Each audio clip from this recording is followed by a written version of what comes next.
Bismillahirrahmanirrahim. Assalamualaikum warahmatullahi wabarakatuh.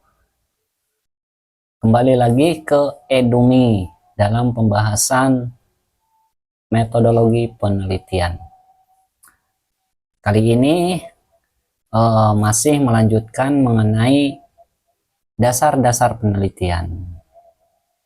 Saya melanjutkan ke pembahasan kemarin mengenai dasar-dasar penelitian. Nah, di sini ada tahapan selanjutnya. Ini dasar banget. Ini di hasil dari pengalaman-pengalaman pribadi saya dalam membimbing mahasiswa, membimbing klien, ataupun menghadapi konsultasi dari para publik. Yang selanjutnya itu dalam pembahasan ini mengenai syarat ilmiah. Ini penting juga karena dalam penelitian itu harus ilmiah. Kalau nggak ilmiah itu sama aja kayak wartawan. Wartawan juga sama, mencari isu, menyelesaikan isu, ataupun mengkaji isu, sama aja.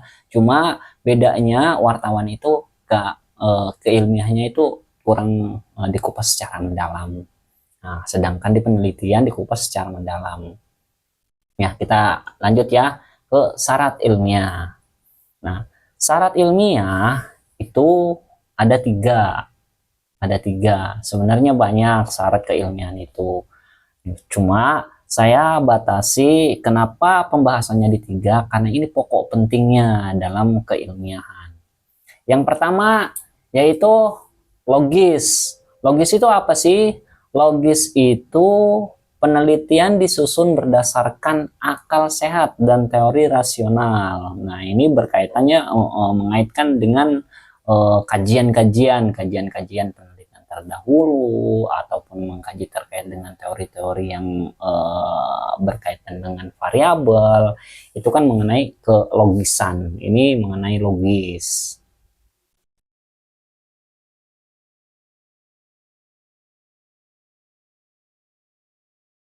Nah, ya, itu terkait dengan logis. Yang kedua berkaitan dengan empiris. Empiris itu apa? Empiris itu berdasarkan fakta dan data yang dapat diamati dan diukur secara lapangan ataupun secara nyata. Itu harus kita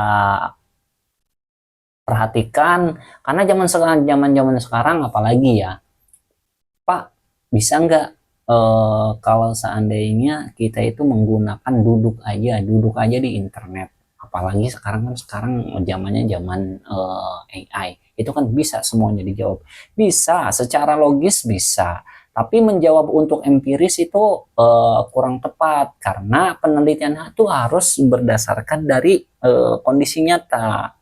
Kondisi nyatanya seperti apa? Bisa aja kita isu-isu kita ambil dari internet ataupun rujukan-rujukan yang lain, bisa aja. Cuma lagi-lagi kalau berbicara masalah empiris itu harus dilihat dari kenyataannya, dilihat dari faktanya, dilihat dari datanya. Yang di dalamnya itu seperti apa. Nah, lanjut ke yang ketiga, yaitu berkaitan dengan sistematis. Sistematis itu apa? Tersusun secara berurutan dan logis dari awal hingga akhirnya. Nah, di sini sistematis ini itu kan dari karya ilmiah ya. Karya ilmiah, entah itu skripsi, tesis, disertasi, itu kan ada yang 5 bab menggunakannya, ada yang 6 bab, ada yang 7 bab, itu tergantung dari kampusnya masing-masing biasanya. Itu tapi lumrahnya itu 5 itu ini kan sebenarnya dikupas itu secara sistematis. Yang pertama, bab pertama itu berkaitan dengan permasalahan, pendahuluan, tujuan, rumusan masalah, dan yang lainnya. Itu berkaitan dengan bab satunya. Bab duanya itu berkaitan dengan kajian-kajian penelitian terdahulu, kajian teori, kerangka berpikir, itu ada di bab 2-nya. Di bab 3 itu mengupas terkait dengan metodologinya itu apa, terus penelitian yang digunakan kualitatif ataupun kuantitatif itu apa. Nah, di sini itu dikaji secara sistematis. Yang keempatnya barusan hasil penemuannya kayak gimana, pembahasannya kayak gimana.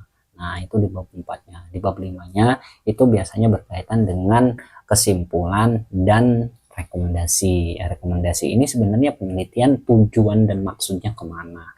Itu kan sebenarnya dirumuskannya itu di bab pertama.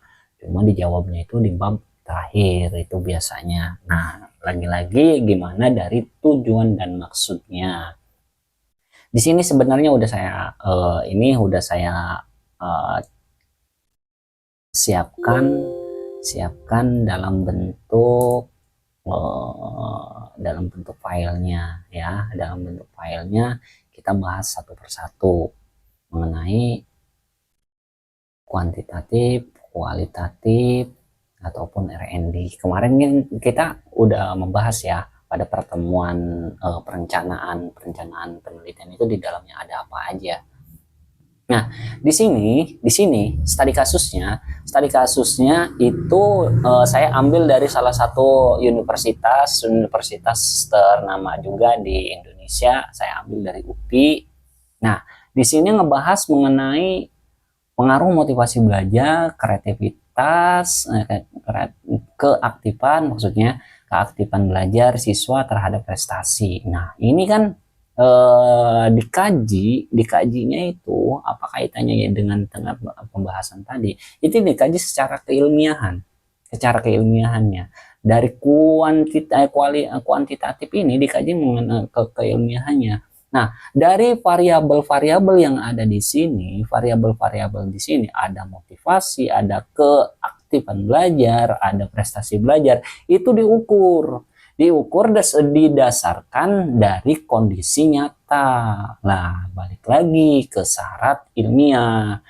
Kondisi nyatanya itu ya empiris, dikajinya secara logis, secara logisnya itu secara kajian-kajian teori ataupun kajian-kajian penelitian terdahulu.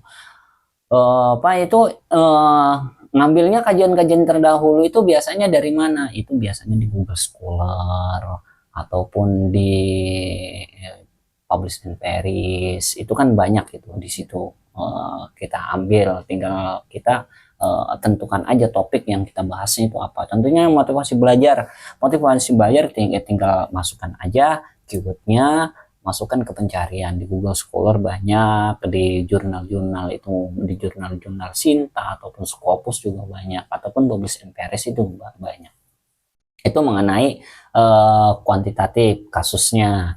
Nah, ada lagi kasusnya itu kualitatif. Kualitatif itu seperti apa? Kualitatif itu biasanya kan mengungkap maknanya, mengungkap secara dalam.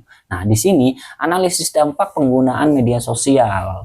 Tuh, analisis dampak penggunaan media sosial. Ini diungkap secara mendalam. Itu biasanya kalau di kualitatif itu biasanya triangulasi itu digunakan. Triangulasi itu digunakan ya. Itu kasus di kualitatifnya. Meskipun di sini Pak, bukannya di sini ada nih penggunaan media sosial itu variabel satunya dan keterampilan menulis itu variabel duanya. Ingat, bukan hanya terjebak dalam judul seperti itu, Nah, dilihat kalau seandainya mau penasaran, dilihat di dalamnya, karena itu kan apa ya? Pendapat si penulisnya atau si penelitinya mau menggunakan kualitatif ataupun kuantitatif itu kan diberikan kebebasan terhadap si penelitinya gitu tuh. Itu semua dijawab kalau seandainya kita ngelihatnya itu di dalamnya. Kalau seandainya nggak kejawab dari judul, itu biasanya dari judul juga udah kelihatan. Rata-rata kalau di Indonesia judul-judulnya yang saya analisis dari saya ngamati dari penelitian itu di Indonesia mah udah kelihatan dari judul-judulnya. terkecuali dari judul-judul penelitian luar negeri. Itu kan luar negeri itu judulnya itu simple, makanya kita kadang bingung ini judulnya itu ke arah kualitatif ataupun kuantitatif. Nah, itu. Namun lagi-lagi ini dikaitkannya secara logis, empiris, dan sistematis. Nah, ada lagi penelitiannya, penelitian mengenai penelitian R&D. R&D itu sebenarnya gabungan kan, gabungan antara kuantitatif dengan kualitatif, digabung itu jadi satu. Digabung jadi satu karena di situ dari sejarah keilmuannya ada perdebatan antara kualitatif dan kuantitatif. Dari perdebatan-perdebatan ini akhirnya si peneliti ataupun si ilmuwan-ilmuwan menciptakan hal yang baru terkait dengan metodologi ataupun pengembangan ke penelitian, yaitu pengembangan di R&D. R&D ini biasanya mencirikannya itu mengenai terkait dengan produk yang mau dibuat itu seperti apa. Itu biasanya pengembangan itu adanya di R&D. Nah, kayak di sini dicontohkan pengembangan media Big Book, nah, berbantuan metode suku kata. Nah, dalam pembelajaran membaca permulaan di SD. Ini ada nih itunya produknya. Nah, tentunya dikajinya secara logis itu berkaitan dengan kajian-kajian keilmiahannya, ya kan. Nah, yang entah itu empirisnya itu di mana? Oh, empirisnya itu di SD, ya kita harus terjun di SD gitu kan. Nah, sistematis itu kita susun secara sistematis metodologinya dari bab 1, bab 2, bab 3, bab 4, bab 5 dan seterusnya. Seperti itu mengenai terkaitan dengan kelogisan. Nah, balik lagi ke syarat ilmiahnya ya, syarat ilmiah. Syarat ilmiah itu mengenai kelogisan, empiris, dan sistematis.